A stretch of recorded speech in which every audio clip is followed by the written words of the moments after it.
मैं वैद्य नरेंद्र गुजराती जलगांव में प्रैक्टिस करता हूँ। 1987 से लेकर के जलगांव में केवल और केवल आयुर्वेद की प्रैक्टिस मैं यहाँ पर करता हूँ। शॉर्ट में आपको मैं थोड़ा मेरा परिचय बता दूँ।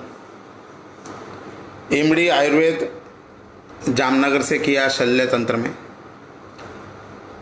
और राष्ट्रीय आयुर्वेद विद्यापीठ के अंतर्गत 2009 से लेकर के राष्ट्रीय आयुर्वेद के गुरु के पद पर मैं कार्यभार संभाल रहा हूँ।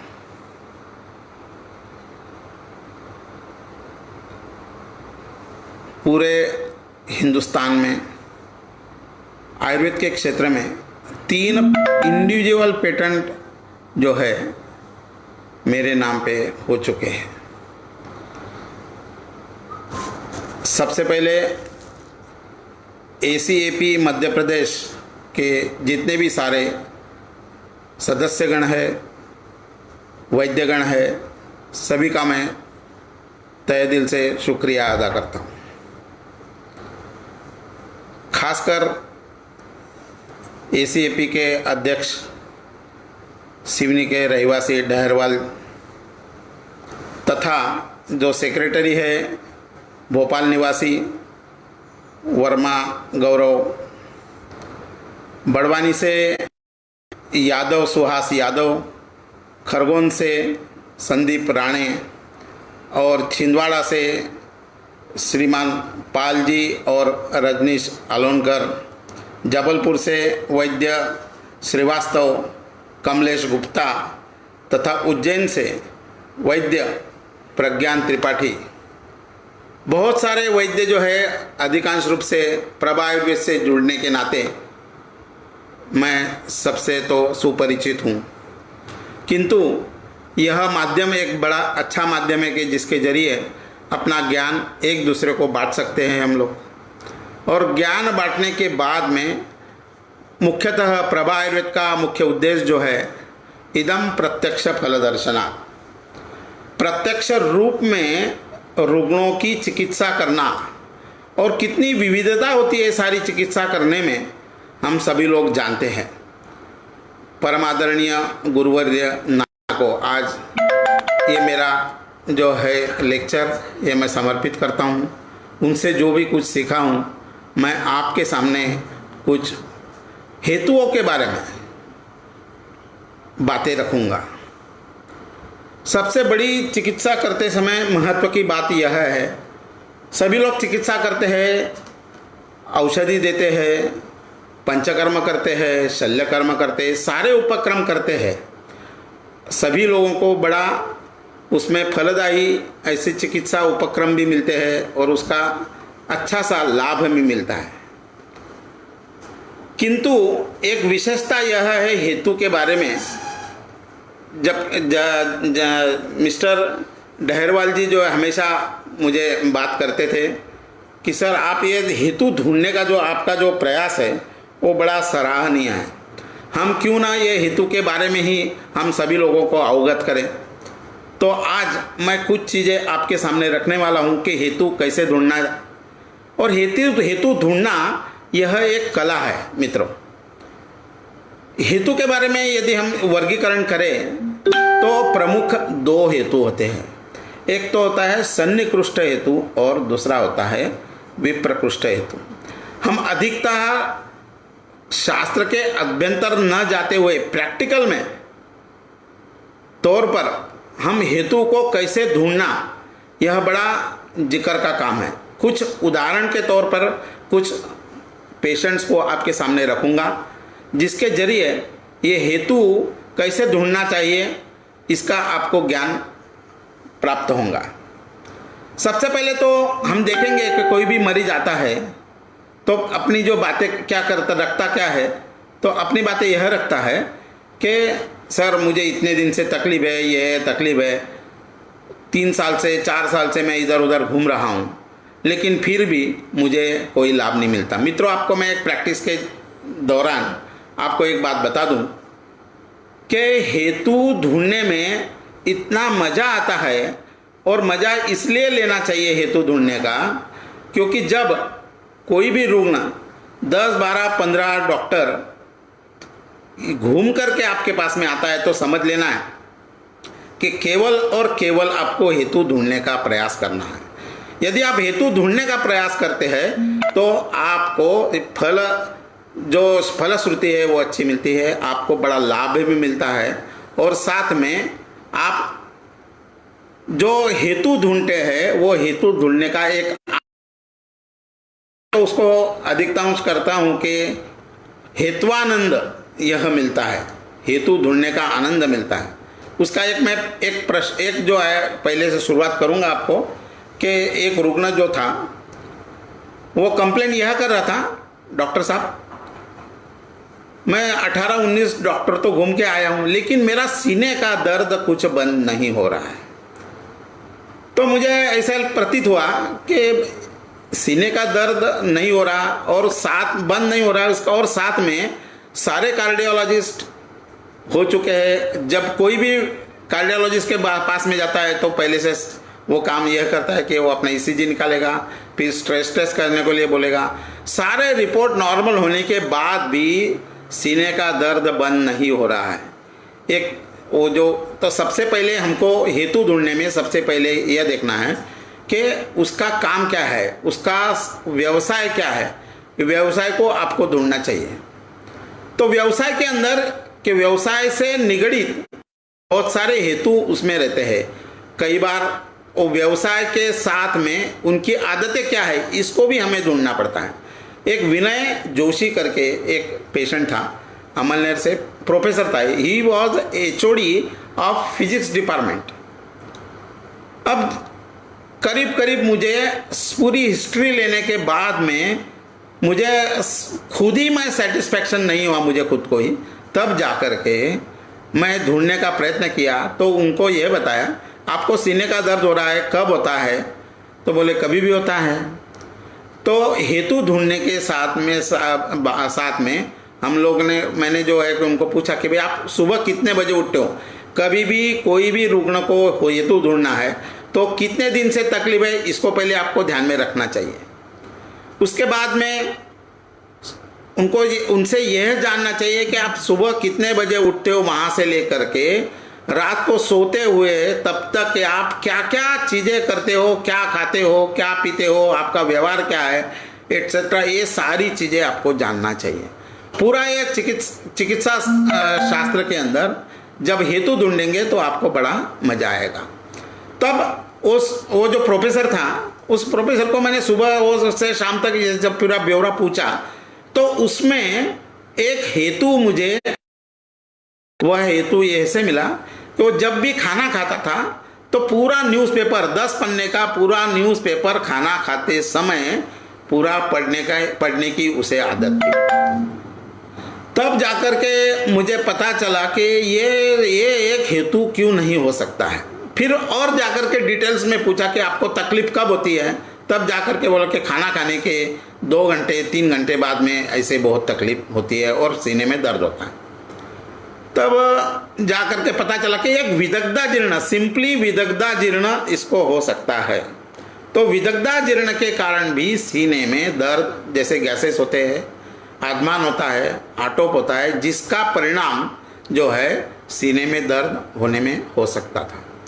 अब मुझे ये कंफर्म हो गया कि ये खाना खाते समय यदि ये पूरा न्यूज़पेपर पढ़ रहा है, इसका मतलब यह है कि शास्त्र में लिखा है अजीर्ण के अध्याय में, खाना खाते समय कोई भी व्यवहार न करे। Neither you should watch the TV nor you should attend the mobile.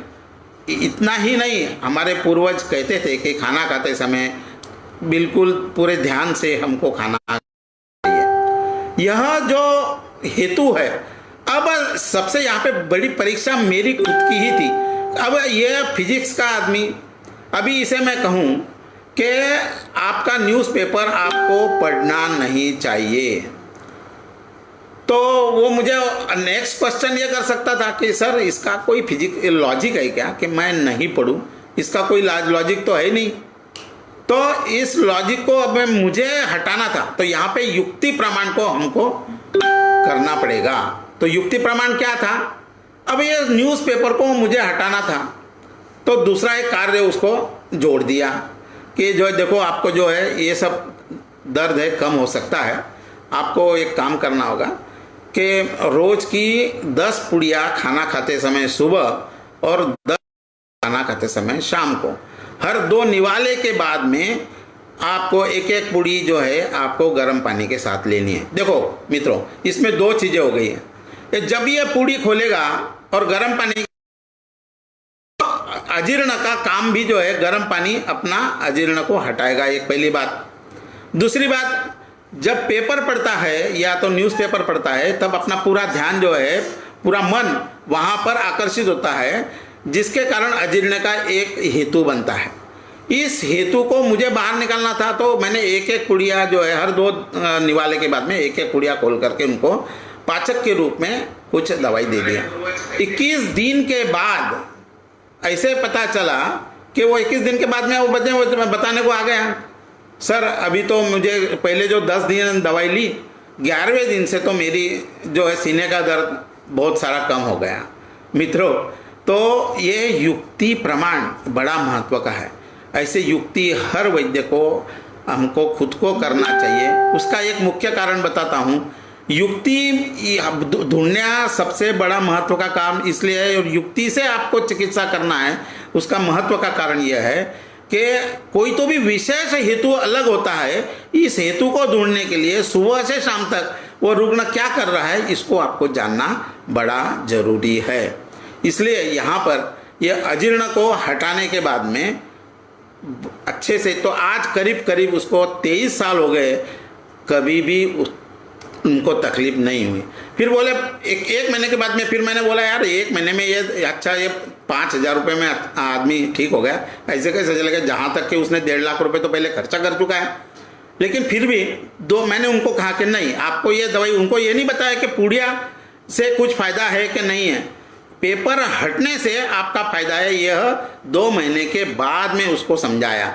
आप यदि फिर से इस न्यूज़पेपर को पढ़ेंगे तो आपको फिर से ये तकलीफ चालू हो सकती है। यह एक उदाहरण आप सभी के लिए मिसाल बनेगा, जहाँ तक मैं समझता हूँ। दूसरा एक केस आपके सामने प्रेजेंट कर रहा हूँ। एक व्यक्ति तो वंध्यत्व की केस है। हमारे एक गुरुजी थे, DT कुलकर्णी सर करके, उनके एक बच्चे 3 साल हो गए शादी के। डॉक्टर साहब 3 साल हो गए शादी के, अभी तक के कोई भी पॉजिटिव हमको रिजल्ट नहीं मिल रहा है। तो मैंने कहा कि भैया आपने सब रिपोर्ट्स वगैरह चेक किए? तो बोले सारे रिपोर्ट्स, मित्रों सारे रिपोर्ट जो है ना वो नॉर्मल थे।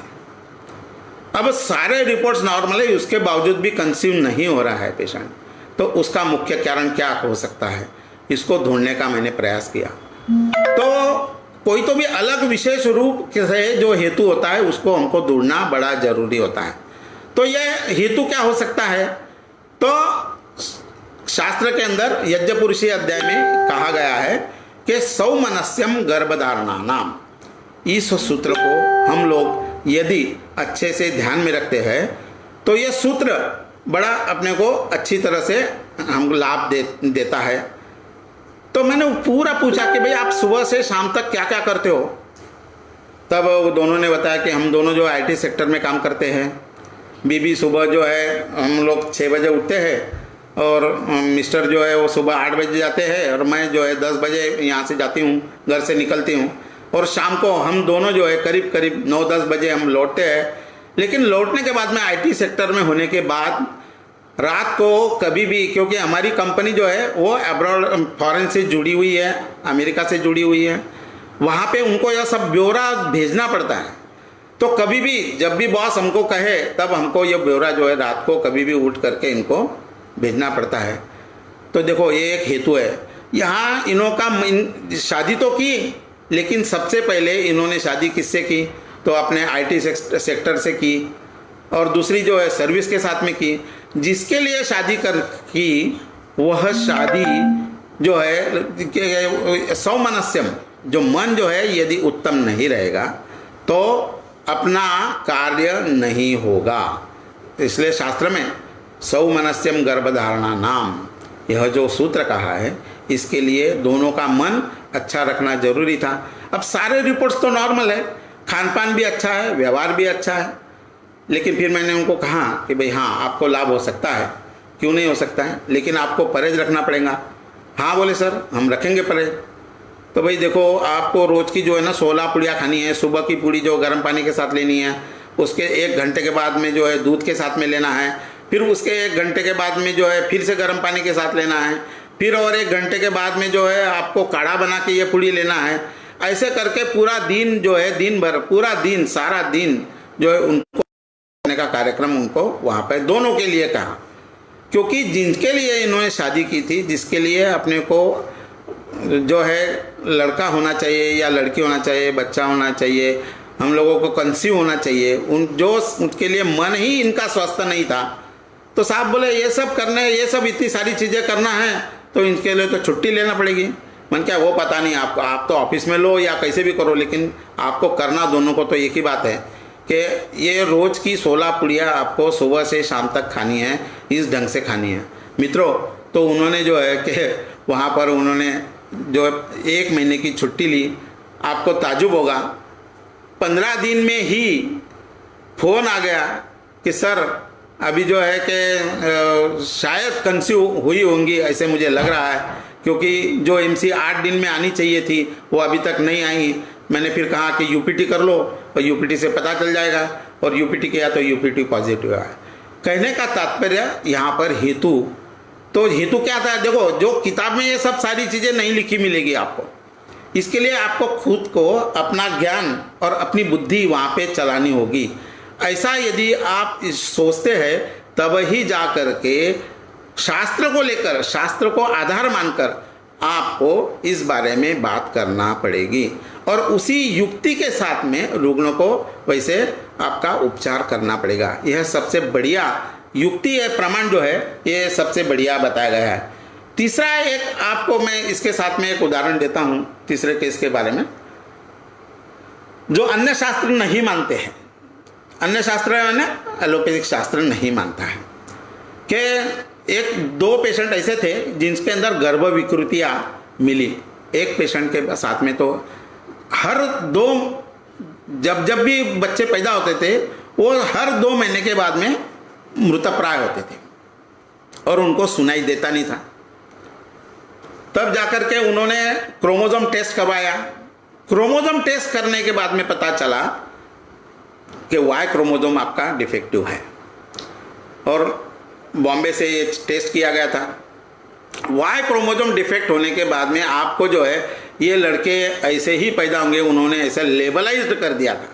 लेकिन यहाँ पे हमारे जलगांव में सारे, यहाँ पे माहौल जो है जलगांव में बहुत अच्छा माहौल है। एलोपैथिक और आयुर्वेदिक दोनों इस तरह से बातें करते रहते हैं तो लोग एक दूसरे के पास में बेचते रहते हैं। उन्होंने बताया कि यहाँ पे एक आयुर्वेदिक डॉक्टर है जो ऐसे सारी केसेस और डील करते हैं, आप उनके पास में जाओ, यदि वो कुछ कर सकते हैं तो अच्छी बात है। तो मैंने ये इसके लिए हमको पढ़ना क्या पड़ेगा, गर्भोत्पादक भाव। ये जो इंद्रिय विकृति मिली हमको, ये इंद्रिय विकृति कहाँ से प्राप्त होती है, तो इंद्रियों की विकृति जो है वो आत्मा से, इंद्रिय की उत्पत्ति जो है मूलतः आत्मा से होती है। अभी आत्मा कहाँ रहता है, तो आत्मा जो है फिर से मन से जुड़ा हुआ रहता है। लेकिन हम यदि उनको पहले ही उनका मन विकृत कर देंगे कि आपको बच्चे नहीं होंगे अच्छे, तो फिर तकलीफ वाली बात है। सारे पंचकर्म करने के बाद उन्होंने पूरे उनको काउंसलिंग करना, यहाँ पे सबसे बड़ी महत्व की बात है काउंसलिंग।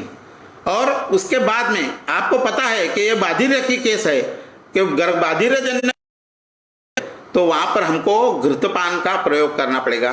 घृतम पित्ता अनिलहरम रसो शुक्रो जसा हितम, ऐसा कहा है। तो ओज को अच्छा करने वाला है तो घृत है, तो मन को अच्छा करने वाला भी घृत है। उनको 1.5 साल तक पंचकर्म से अच्छा शुद्धि करने के बाद में घृत का प्रयोग किया दोनों को, और उनके बाद में कंसीव रहे।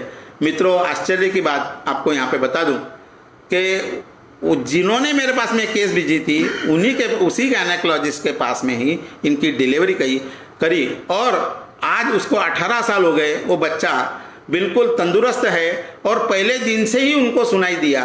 तो तो यहाँ पे गर्भोत्पादक भाव, जो षड भाव बताए गर्भोत्पादक, इनका हमको अभ्यास करना पड़ेगा। ये सबसे बड़ी महत्व की बात है। इसलिए इंद्रियजन्य विकृतियाँ जितनी भी है, इसके लिए हमको काउंसलिंग करना बड़ा जरूरी है। चौथी एक केस आपको यहाँ पे बता रहा हूँ, वो है हेतु। कई बार हम लोग ढूंढते हैं लेकिन हमको हेतु ही नहीं मिल पाता। और ईएनटी स्पेशलिस्ट हमारे यहाँ 2-3 जो थे कि वो जब जो स्टोमेटाइटिस वाले केसेस जो है ठीक नहीं होते, सारे टेस्ट कर लेते हैं कि भाई कैंसर तो नहीं इसे, और कुछ बीमारी तो नहीं, ट्यूबरकुलर तो नहीं है, एट्सेट्रा एट्सेट्रा। उसके बाद में बोलते हैं कि डॉक्टर साहब सब तो रिपोर्ट नॉर्मल है, लेकिन इसका जो है ये स्टोमेटाइटिस जा नहीं रहा है, तो आप आयुर्वेदिक ढंग से इनको ज़रा सोचिए और बताइए तो हम क्या ट्रीटमेंट कर सकते। अपने यहाँ भी सारे लोग स्टोमेटाइटिस मुखपाक को ट्रीट करते हैं। 99% अपने दवाई से पेशेंट ठीक होता ही है, स्टोमेटाइटिस मतलब मुखपाक का। लेकिन जब सर्वसर नाम का व्याधि होता है, वहाँ पर एक हेतु अलग से अभी मुझे ढूंढने में मिला, वो है सोडियम लॉरिल सल्फेट। जितने भी सारे पेस्ट है, उन सारे पेस्ट के अंदर सोडियम लॉरिल सल्फेट जो है ऐड होता है। और वो सोडियम लॉरिल सल्फेट करता क्या है? सोडियम लॉरिल सल्फेट जो टूथपेस्ट को झाग देने में काम लाते हैं। जैसे कि ये झाग लेने का काम जो है सोडियम लॉरिल सल्फेट का है। जितने भी सोप है, जितने भी सारे सोप्स है, वो सारे सोप के अंदर सोडियम लॉरिल सल्फेट नाम का एक तत्व होता है। वो तत्व डाला जाता है, ये केमिकल डालते हैं, ये केमिकल से ही उनको झाग आता है मित्रों। तो ये सोडियम लॉरिल सल्फेट क्या कहा कि भाई एक काम करते हैं हम लोग, मैंने पहले 2-4 पेशेंट में ऐसे कहा कि भाई आप एक काम करो, आप टूथपेस्ट बंद करो, आप ये जो हमारा मंजन है, ये मंजन को यूज़ करो। फिर जैसे भी वो टूथपेस्ट बंद करते हैं तो 15 दिन में जो है मुखपाक हट जाता है। कहने का तात्पर्य यह है कि इस ढंग से यदि हम हेतु ढूंढे, नए नए हेतु इस जमाने में जो सारी चीज़ें किताब में लिखी मिली है, सारी चीज़ें जो है आपको खुद को ढूंढना पड़ेगा। ऐसा इस लेक्चर के द्वारा मैं आपको सभी वैद्यों को यह प्रेरित करना चाहता हूं कि जितने भी रुग्ण को आप उनके लिए आप थोड़ा समय निकालें। विशेष समय इनके लिए निकालना है जो रुग्ण ठीक नहीं हो रहा है, उसके लिए आपको बड़ा प्रयत्न करना पड़ेगा। 1-2 घंटे तक रुग्णों को हेतु ढूंढने के लिए आपको प्रेरित करना पड़ेगा। और हेतु ढूंढना एक कई बार क्या, तो आप क्वेश्चन आपके मन में ये आ सकता है साहब एक ही दिन में पता चल जाएगा हेतु। मित्रों ऐसा कोई जरूरी नहीं है, आपको भी ट्राई करना पड़ता है। कई बार 3 सीटिंग, 2 सीटिंग, 4 सीटिंग के बाद में आपका दिमाग चल सकता है। लेकिन वो दिमाग कब चलेगा? आयुर्वेदोपदेशेषु विधेय परमादरः। आपका खुद का विश्वास आयुर्वेद के ऊपर हो, तब जाकर के भगवान धन्वंतरी आपके साथ में रहेंगे और वह आपको सूचित करेंगे कि ये हेतु हो सकता है। ऐसे वक्त आपको उसके अंदर आपको ये हेतु ढूंढना बड़ा जरूरी। क्वेश्चन यह हो सकता है कि खाली मुखपाक में ही सोडियम लॉरिल सल्फेट ये हेतु हो सकता है क्या? नहीं मित्रों, सोडियम लॉरिल सल्फेट आप यदि गूगल पे डाल के देखोगे कितना डेंजरस है, इसको आप समझेंगे तब जाकर के पता चलेगा।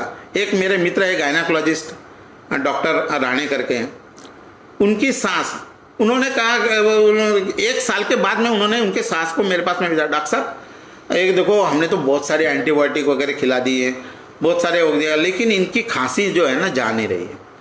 फिर मेरे दिमाग में उसी ढंग से मैंने बड़े गारंटी से कह दिया, सर आप सब थक गए होंगे तो मैं पक्का मैं बताता हूं कि मैं इनको ठीक कर सकता हूं। तो खांसी केवल कास यह लक्षण और केवल सोडियम लॉरिल सल्फेट को हटाने के बाद पूरी तरह से ठीक हो गया। आज उनको 8 साल हो गए, अभी तक के कोई भी तकलीफ उनसे हुई नहीं है। इसका मतलब यह है कि तो हेतु के अंदर हमारा खान पान क्या है, आज के इस योग में, इस दौर पे कौन से हेतु हो सकते हैं, इनको हर एक को अपने को लिखना जरूरी है। केवल लिख करके मतलब नहीं है, तो सारे लोगों के अंदर, सारे वैद्यगणों के अंदर हमको प्रसारित करना भी उतना ही जरूरी है। ये तो इसके बाद में मैं कंफर्म हो गया था कि सारे ईएनटी को बता दिया, सर अभी एक काम करो, आप जो है जितने भी पेशेंट है वो मेरे पास में भेजने की आवश्यकता नहीं है, केवल ये उनका यह टूथपेस्ट यदि बंद कर देते हो और बंद करने के बाद में रुग्ण यदि ठीक हो जाता है तो मेरे पास में भेजने की जरूरत नहीं, और उसके बावजूद यदि नहीं ठीक हो रहा है तब जाकर के मेरे पास में भेजो, तो फिर मैं और अलग ढंग से उनको सोच करके मैं ये सब सारी चीज़ें बता सकता हूँ। मित्रों, आप सभी लोगों ने मुझे बड़े शांति से प्यार से सुना है और बहुत सारी हेतु हम बता सकते हैं। मुख्यतः मेरे प्रैक्टिस के अंदर मुख्यतः आप सभी को मैं सूचना देना चाहता हूँ, इससे प्रेरित करना चाहता हूँ यह कि जितने भी बालक है जो 2 महीने से मतलब 2 साल तक के जितने भी बालक है जो केवल माता के दुग्ध के ऊपर अवलंबित रहते हैं, ऐसे सारों के लिए दुष्ट स्तन्यजन्य व्याधि होते हैं।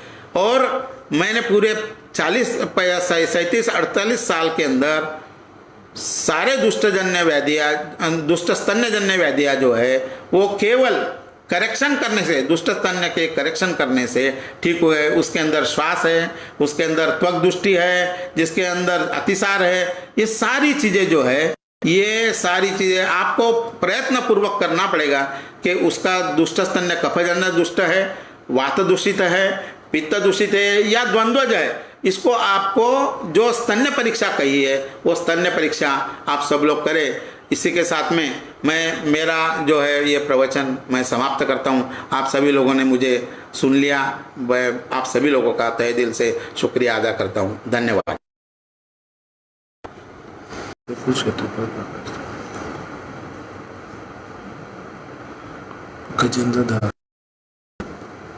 बहुत अच्छा क्वेश्चन यहाँ पर जो है गजेंद्र डहरवाल जी ने यहाँ पर किया है कि रीनल डिसऑर्डर में कुछ हेतु पर प्रकाश डाले।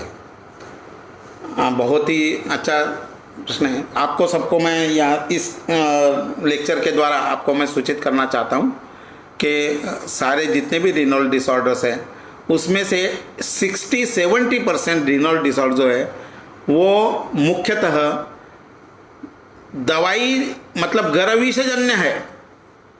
जो दवाई हम लोग यूज़ करते हैं, जो मुख्यतः एलोपैथिक दवाइयाँ बहुत सारी है कि जिसके अंदर रीनल डिसऑर्डर्स के मुख्य कारण होते हैं। फॉर एग्जांपल, कई सारे मरीज अपने खुद के मन से ही एंटीबायोटिक यूज़ करते हैं, पेन किलर यूज़ करते हैं, ये पेन किलर लॉन्ग टर्म तक यूज़ करते हैं और जिसका फलस्वरूप बहुत सारे रीनल डिसऑर्डर होते हैं। तो आपको सबसे पहले ये समझना होगा कि गर्भविषजन्य व्याधियों को आपको आज का दिन जो है गर्भविष पे बोलने जैसा नहीं है, लेकिन फिर भी आप यदि इस गर्भविष को चैप्टर को यदि अच्छे से समझ ले तो आपको समझ में आएगा कि गर्भविष क्या होता है। तो जो भी कुछ दवाइयाँ है वो विकृत रूप में शरीर में कार्य करती है, तब जाकर के बहुत सारे रीनल डिसऑर्डर, अबाउट 60-70% जो है रीनल डिसऑर्डर्स यह गर्भविषजन्य है। अतः मैं सबसे विनती करूंगा कि आपके पूरे चिकित्सा क्रम के अंदर हेतु ढूंढने में गर्भविष तो कहीं नहीं है ना, इसको भी आपको देखना जरूरी है। धन्यवाद गजेंद्र डहरवाल जी।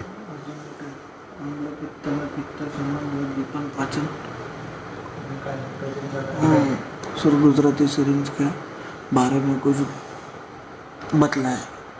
गुजराती सिरिंज के बारे में श्री सुमित श्रीवास्तव जी बात कर रहे हैं कि गुजराती सिरिंज वेरी सिंपल है सर। ये गुजराती सिरिंज तो कुछ मतलब मेरी खुद की कोई सिरिंज नहीं है वैसे देखा जाए तो, लेकिन 1999 में हमने यहाँ पर जो एक वर्कशॉप किया था, वर्कशॉप के अंदर इस गुजराती सिरिंज का हमने वहाँ पे प्रयोग बताया था। गुजराती सिरिंज जो 5cc 10cc जो जितने भी प्लास्टिक सिरिंज या ग्लास सिरिंज है, वो ग्लास सिरिंज का अपर टॉप जो है उसको इक्वल रूप में कट करना है आपको, और कट करने के बाद में पिस्टन को जहाँ से हम लोग पिस्टन निकालते हैं उस पिस्टन को उसी जगह से उल्टी तरह से उसको जहाँ से कट किया है वहाँ से पिस्टन को अंदर डाले और प्रच्छान करना है। जहाँ पर भी आपको रक्तमोक्षण करना है उस एरिया को वहाँ पर सुपरफिशियली प्रच्छान करें। प्रच्छान करने के बाद में वो सिरिंज को उल्टा लगा करके नीचे का उल्टा का सरफेस जो नीचे रखेंगे तो पिस्टन खींचने के बाद में वैक्यूम क्रिएट होगा, और वैक्यूम क्रिएशन होने से बाद में वहाँ से ब्लड आना चालू होगा। यह सबसे बड़ा अच्छा पर्याय किसका है तो श्रृंग है और अलाबू है। श्रृंग और अलाबू का सबसे बढ़िया पर्याय जो है वह गुजराती सिरिंज है। धन्यवाद। अर्जुन है। अर्जुन ने कहा है तंबा what is treatment for scalp psoriasis in Ayurveda.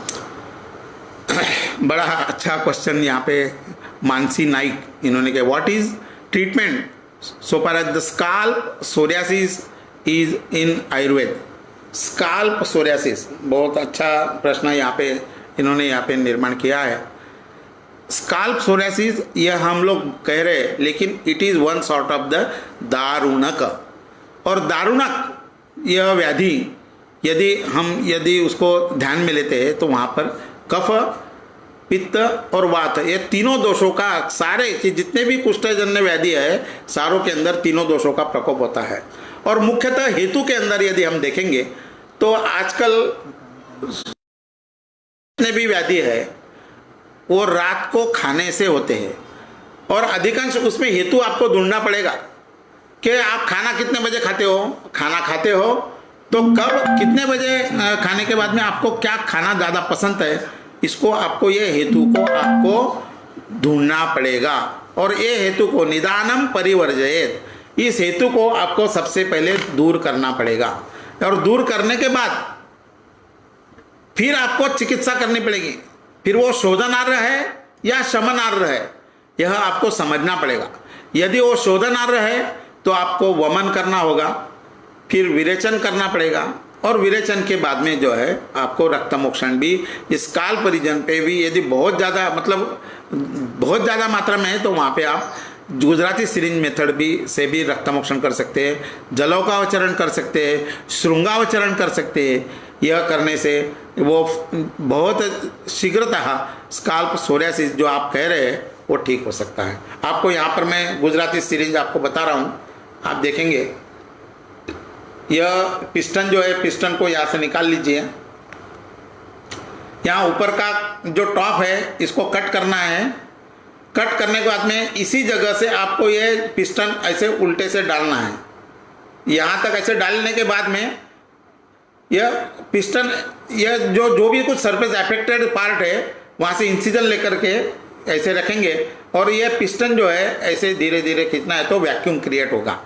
यह वैक्यूम क्रिएट होने से यह दोष जो है बहुत जल्दी निकलते हैं और आप मल्टीपल टाइम्स भी इसका यूज कर सकते हैं रक्तमोक्षण के तौर पर। धन्यवाद।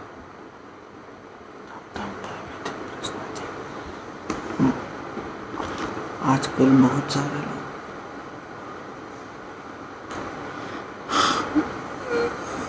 निमेश पटेल, शायद निमेश पटेल है, अहमदाबाद से होना चाहिए। सर आज का बहुत ऐसे पेशेंट्स आ रहे हैं जिनको आफ्टर डिलीवरी ब्रेस्ट मिल्क नहीं आता है और वो लोग मिल्क पाउडर स्टार्ट करके न्यूबॉर्न बेबी के लिए, तो इसके बारे में कुछ मार्गदर्शन करें। ये बहुत सामान्य सामान्यतः ये अपने को देखने को मिलता है कि न्यूबॉर्न बेबी के लिए फीडिंग जो है तो उसका मुख्य कारण क्या है? यह रस धातु, स्तन्य जो है रस धातु का उपधातु है। तो स्तन्य अधिक मात्रा में आने के लिए हम लोग सबसे पहले एक विरेचन कर लेना चाहिए। तो क्या होगा विरेचन और वमन करने से? विरेचन मुख्यतः क्या होता है, तो आप एरंडी का तेल, कैस्टर ऑयल दे करके उसके बाद में आप यदि कुछ ड्रग स्तन्य वृद्धिजन्य ड्रग्स आप दे सकते हैं। तो वो स्तन्य वृद्धिजन्य ड्रग्स क्या है, तो तृणपंचमूल क्वाथ के साथ में दुग्ध को मिलाकर इस पंचमूल युक्त दुग्ध का आहार यदि हम सेवन करेंगे, लेकिन उसके पहले आपको एरंडी का तेल कैस्टर है। एरंड तैल सूक्ष्मम स्रोतो विशोधनम त्वचम वृश्यम मधुरम विपाकम, यह है वृक्ष है, मधुर विपाकी है। और सारे स्रोतस को सूक्ष्म होने के सारे स्रोतस को के दोषों को हटाने के लिए उत्तम कार्य करने वाला क्या है, तो एरंडी का तेल है। तो इसलिए एरंडी का तेल का आप प्रयोग करेंगे, विरेचन देंगे, उसके बाद में तृण पंचमूल युक्त सिद्ध दुग्ध का प्रयोग करेंगे, अग्निवर्धक चिकित्सा करेंगे, दीपन पाचन करेंगे, चित्रकादि वट्टी का आप प्रयोग करेंगे, तब जा करके तो दूध अच्छे आता है। यह हमारा अनुभव है आज तक का।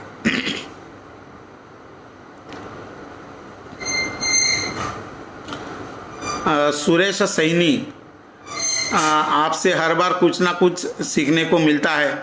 आपके पास आकर 16 साल हो गए। अच्छा, ये कभी तो भी सुरेश सैनी जी मेरे आए होंगे, उन्होंने लिखा हुआ है। बहुत बहुत धन्यवाद। आप सभी लोगों ने मुझे सुन लिया। हाँ, बाधिर और कर्णनाद के हेतु एंड ट्रीटमेंट मैंने अभी आपको बताया। जितने भी अपर रेस्पिरेटरी मतलब ऊर्ध्वजत्रुगत जितने भी व्याधियां है, उसमें मुख्य कारण क्या है? तो रात को देर रात तक जगना, लेट खाना खाना, रात को सोते समय पानी पीने की आदत होती है। जितने भी कर्णगत व्याधियां है, इनमें आपको एक मुख्य हेतु जरूर मिलेगा। रात को सोते समय बहुत पानी पीते हैं, वो मुख्यतः कर्णशूल या कर्णजन्य व्याधि जो है, जो स्टूडेंट्स है उनके अंदर आपको ज़्यादा दिखाई पड़ेंगे। और दूसरी बात जो है वो है एसी, बहुत ज़्यादा प्रमाण में एसी का यूज़ करते हैं, उन लोगों को कर्णगत व्याधियाँ अधिक मात्रा में मिलती है।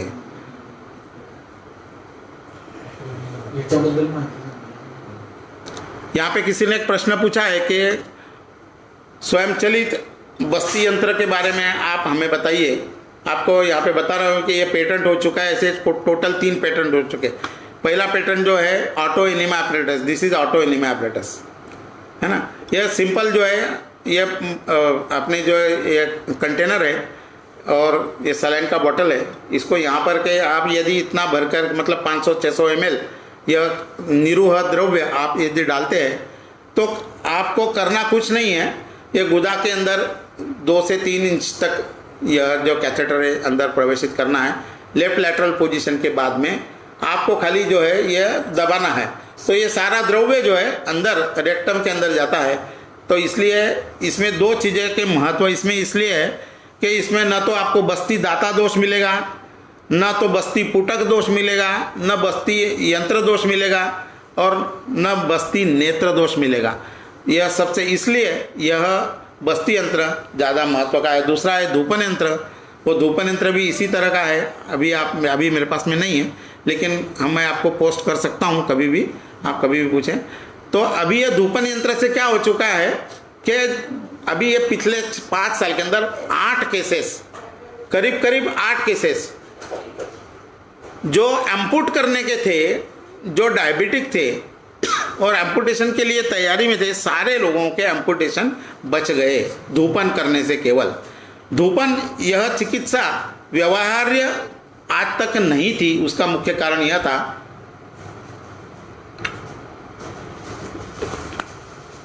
धूपन द्रव्य तो पता है, योनि धूपन करना है, कर्ण धूपन करना है, नासा धूपन करना है, अर्श धूपन करना है, रक्षोग्न धूपन करना है। आज के कोरोना के ज़माने में हम सभी लोग को धूपन और धूमपान ये दोनों भी करना जरूरी है, क्योंकि ये है जामनगर में कि all this fumes are having the anti microbial activities. तो ये धूपन कितना महत्व का है, कभी समय मिला तो केवल धूपन के ऊपर बात करेंगे हम लोग, और आपको 7 से 8 केसेस जो कैसे ठीक हुए उसके अंदर ये सारे केसेस का प्रेजेंटेशन हम बताएंगे। तो ये धूपन यंत्र जो है बड़ा सरल है। यह से 2 पाइप्स जो है, पाइप के 2 कैप्स है, आप देख रहे हो। एक पाइप जो वेस्ट पाइप है, ये वेस्ट पाइप, ये एक तरफ एक कैप लगा दिया है, दूसरी तरफ एक दूसरी कैप लगा है। ये दूसरी कैप के अंदर आप बीच में यदि देखोगे तो ये होल्डर है, सिगार होल्डर, जो धूमवर्ती यहाँ पर आप प्लेस कर सकते हैं जला करके ये धूमवर्ती यदि जलाओ इसको, धूमवर्ती जला करके यदि यहाँ पे प्लेस करते हैं तब जा करके आपको इसमें से, ये देखो आपको मैं बता रहा हूँ, ये धूमवर्ती यहाँ पे प्लेस करना है। ये जैसे प्लेस करोगे आप तो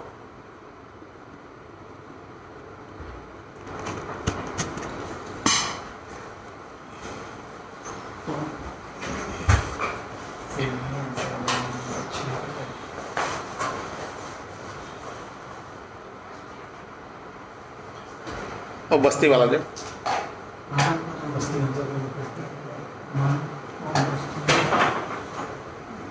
बटन चालू करो, चालू करो।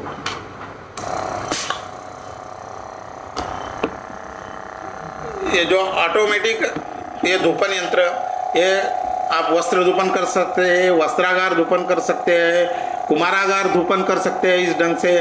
और जितने भी अफेक्टेड एरियाज है जैसे फॉर बेड सोर्स वगैरह सारों के लिए ये धूपन बहुत अच्छा कार्य करता है।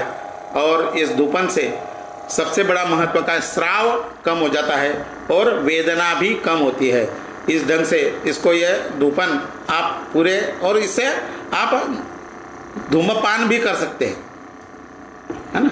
तो ये दोनों भी कार्य एक ही द्रव्य, एक ही यंत्र से कर सकते हैं। इसका आविष्कार हो चुका है। इसका पेटेंट पिछले 3 साल पहले हम लोगों को यहाँ पे मिला है। और चौथा पेटेंट जो है वो नैनो निरुआ जेल। अभी आप लोगों को कोई झंझट करनी नहीं है कि निरुआ का काढ़ा कैसे बनाना है, फिर काढ़ा बनाने के बाद में उसमें कितना द्रव्य मिलाना है वगैरह कोई नहीं। हम वातग्न निरुआ जेल हमने एक जेल के रूप में 20 ml 20 cc जेल में हमने उन लोगों उसको कन्वर्ट कर दिया है। और वो रेडीमेड है, रेडी टू यूज़ है। विद इन नो टाइम्स आप 2 सेकंड के अंदर जो है आप निरूह कंप्लीट तैयार कर सकते हो और निरूह बस्ती दे सकते हैं। ऐसे बहुत सारे खोज आप सब लोग भी कर सकते हैं। और मैं सबसे विनती करूंगा आप सब लोग इसके जरिए आप अपनी बुद्धिमत्ता को आगे लाइए और आयुर्वेद को बढ़ाइए, यह मैं निवेदन करता हूँ। हो सकता है नहीं, होता ही है। धूप यहाँ पे सुमित श्रीवास्तव ने कहा है कि सर ये धूपन यंत्र कोरोना काल में बहुत उपयोगी हो सकता है। हो सकता नहीं यूज कर रहे, जैसे कि डेंगू था, चिकनगुनिया थी, स्वाइन फ्लू था, तभी जाकर के हमने सबको मतलब एक समय में ये धूपन किया है पूरे देश में। हमारे पूरे मतलब जितने भी दवाखाने हैं, जितने भी क्लिनिक्स हैं, सब लोगों ने वहाँ पर किया मिलता है। यह आपके सामने ये 20 cc वाला यह जेल आपके सामने मैं प्रस्तुत कर रहा हूँ। ये 20 cc gel completely convert gel of निरुआ। यह जेल ये पूरे डिकॉक्शन को जो है हमको जेल के how to convert into the gel form, यह पेटेंट लिया। ये प्रोसेस पेटेंट, इसको कहते हैं प्रोसेस पेटेंट। आप किसी को भी पेटेंट के बारे में भी पूछना हो तो मैं आपको गाइड कर सकता हूँ कि पेटेंट क्या होता है, पेटेंट कौन सा हो सकता है, कौन सा नहीं हो सकता है, एटसेट्रा। धन्यवाद।